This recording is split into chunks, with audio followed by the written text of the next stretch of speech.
नमस्कार। ये रेडियो हिंदुस्तान है और मैं हूं आपके साथ कृष्णा सिंह।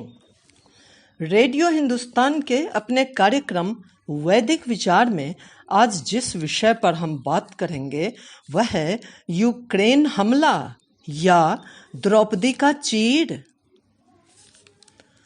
हेग के अंतर्राष्ट्रीय न्यायालय में भारतीय जज दलवीर भंडारी बधाई के पात्र हैं, जिन्होंने यूक्रेन के मामले में उन 13 जजों का साथ दिया है जिन्होंने रूस से मांग की है कि वह यूक्रेन पर चल रहे युद्ध को तुरंत रोके।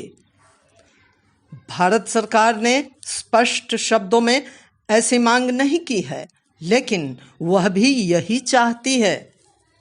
भंडारी के वोट को रूस विरोधी इसलिए कहा जा सकता है कि वह उन राष्ट्रों के जजों के साथ मिलकर दिया गया है जो रूस विरोधी हैं, लेकिन सारी दुनिया में रूस और पुतिन की निंदा हो रही है।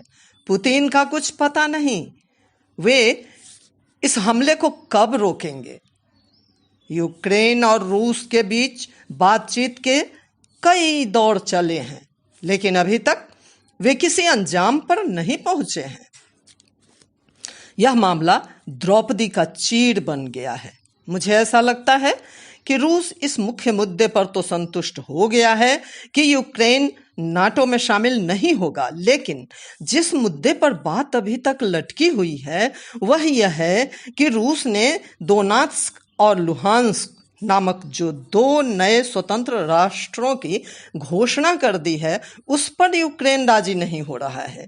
यूक्रेन को पता है इन दोनों क्षेत्रों में रूसी मूल के लोग बहुसंख्यक हैं और वे रूसी सत्ता से स्वायत्त होकर पहले से ही रह रहे हैं। यदि वे यूक्रेन के साथ जुड़े रहे तो वे सिरदर्द ही सिद्ध होंगे। या तो उन्हें वह रूस को सौंपकर चिंता मुक्त हो जाए, या फिर कोई ऐसी व्यवस्था बनवा ले कि पूरे दोनबास क्षेत्र से यूक्रेन और रूस के एक समान संबंध बन जाएं। यह युद्ध तुरंत बंद होना चाहिए, वरना यूक्रेन का भयंकर नुकसान तो होगा ही, विश्व राजनीति भी हिचकोले खाए बिना नहीं रहेगी। देखिए, यूक्रेन ने अमेरिका और चीन तथा भारत और चीन को एक ही जाजम पर ला खड़ा किया है। अब बाइडेन और शी चिनफिंग में सीधा संवाद चलेगा और चीन के विदेश मंत्री वांग यी भी भारत आ रहे हैं। भारत और चीन दोनों ने यूक्रेन के सवाल पर जैसी तटस्थता और एकरूपता दिखाई है वह अविश्वसनीय है। अब भारत ने रूसी तेल के लाखों बैरल भी खरीदने शुरू कर दिए हैं। यह पहल रूस को तो पश्चिमी दबाव सहने की ताकत प्रदान करेगी ही, साथ ही भारत को सस्ता तेल भी मिलेगा। यूरोपीय देशों की पूरी कोशिश है कि यह युद्ध बंद हो जाए, क्योंकि देर सवेर उनके रूसी तेल की सप्लाई रुक सकती है। भारत की आलोचना करने वाले अमेरिकी सीनेटरों से मैं पूछता हूं कि आपको भारत का रूस से तेल लेना इतना आपत्तिजनक क्यों लग रहा है, जबकि यूरोपीय राष्ट्रों को उसके तेल के सप्लाई में जरा भी रुकावट नहीं आई है। यूरोपीय राष्ट्रों और अमेरिका के सांसदों को ज़ेलेंस्की बराबर संबोधित कर रहे हैं। इन संबोधनों में वे ऐसी बातें भी कह देते हैं जो पुतिन को चिढ़ाए बिना नहीं रह सकती। यदि यह मामला हल हो रहा हो तो भी ऐसी बातें उसमें बाधा बन सकती है।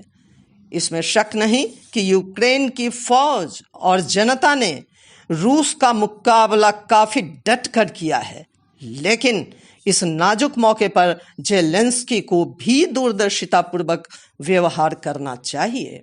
उन्हें अमेरिका और नाटो पर जरूरत से ज्यादा भरोसा नहीं करना चाहिए। अमेरिकी राष्ट्रपति बाइडेन अब पुतिन को युद्ध अपराधी कहने लगे हैं। यह ऐसा ही है जैसे 100 चूहे मारकर कोई बिल्ली हज करने चली हो।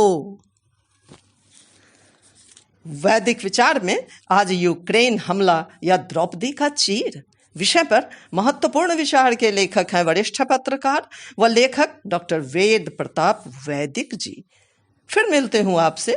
आप करते रहिए काम और सुनते रहिए रेडियो हिंदुस्तान। नमस्कार।